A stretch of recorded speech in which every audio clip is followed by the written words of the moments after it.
The province of Pangasinan is the third largest in the whole Philippine archipelago, located at the west central area of the island of Luzon.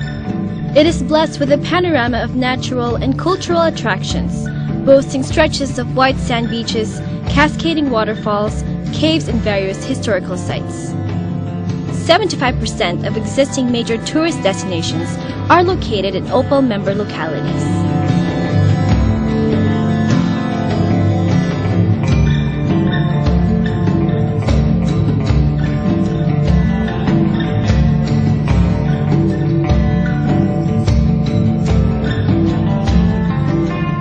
The 100 Islands National Park in Alaminos City is a major strength of OPAL because it is an established tourist destination.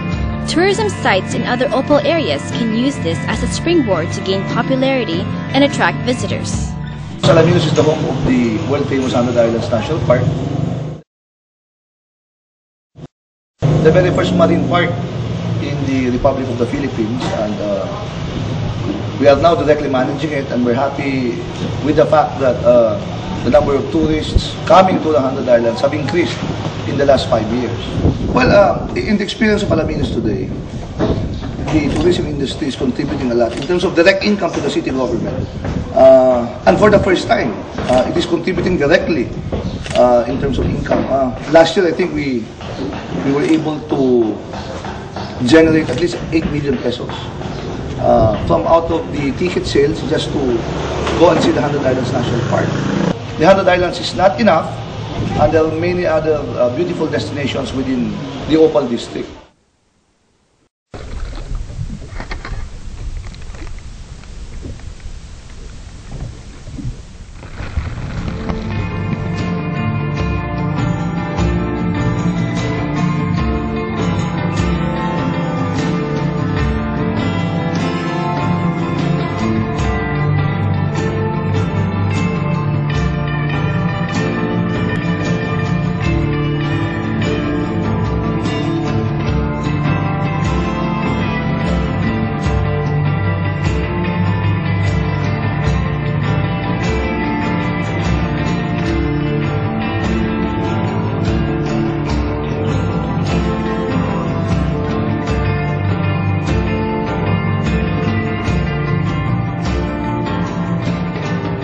The Bani Bird Sanctuary, in relation to its importance in Lingayen Gulf, is that it serves as the habitat and breeding ground of crustaceans and other marine species,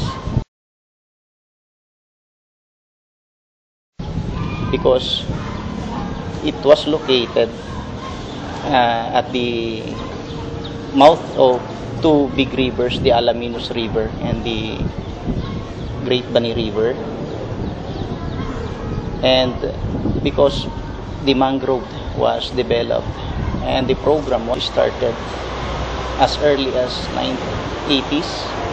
The improvement of tourism facilities around the Bangreen Marine Protected Area is seen to be a vital move of the LGU to increase the influx of bird watchers and wildlife enthusiasts from around the globe. Marami dyan ang gray heron, yung intermediate heron, little heron, intermediate egret, yung mga stilt. Pwede naman po kayong mag-bird watching by means of binocular o telescope dito sa may boardwalk o kaya doon sa Coast Watch Station. Yung mga iba natutulog pa dito kasi inaabangan nila yung paglipad ng mga ibon sa umaga. Mostly ang aming visitors ay local at meron din mga foreigners. Sa isang taon, nakaka 100 to 300 visitors kami. Meron kaming sinisingil na entrance fee at 20 pesos per person. Pero pag estudyante po, pupil, 10 pesos per person.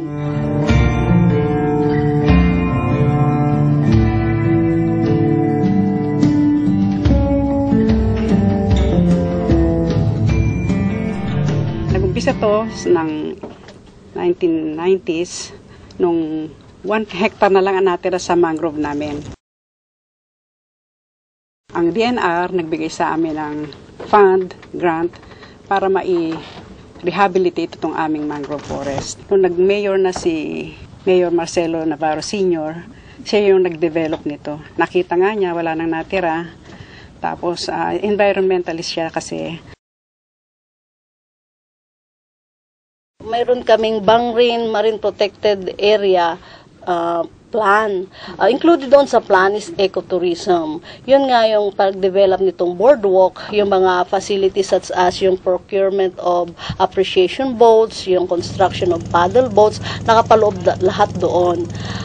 Kaya meron po kaming pundo na binigay po ng ibang agencies gaya ng mga NGOs noon sa Sagiplinggin Gulf, ganyan din sa Bureau of Fisheries and Aquatic Resources, ang DNR, na siya po naming katulong dito sa LGU Bani para maganon ay ma-promote at kaya ma-develop yung area. So hindi namin kaya po dito sa Bani kung kami-kami lang.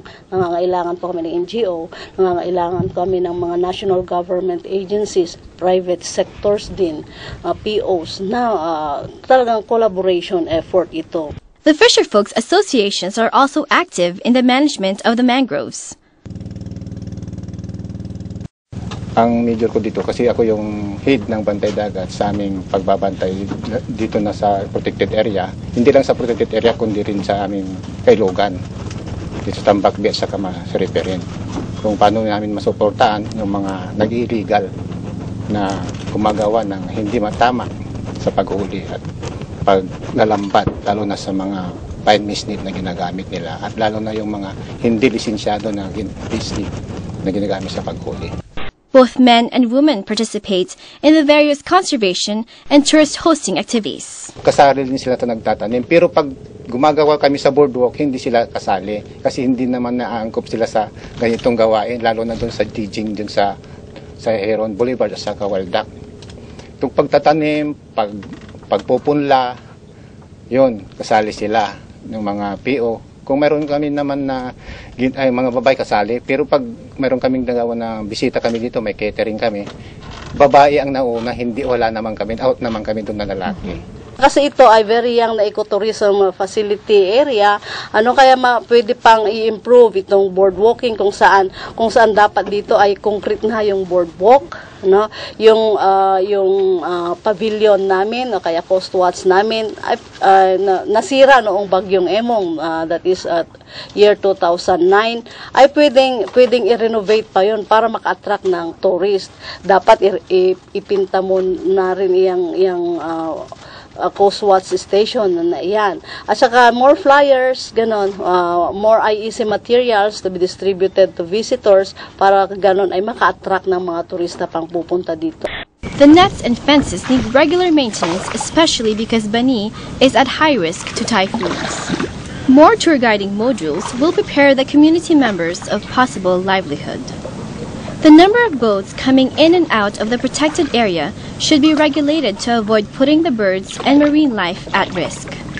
Other attractions of the municipality may be packaged together with bird watching for a complete 1 or 2 day tour.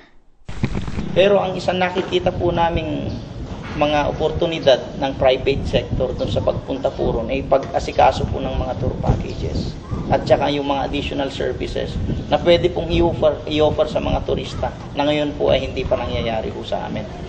Kaya hindi pa po nako-commercial yung pagpunta po ron.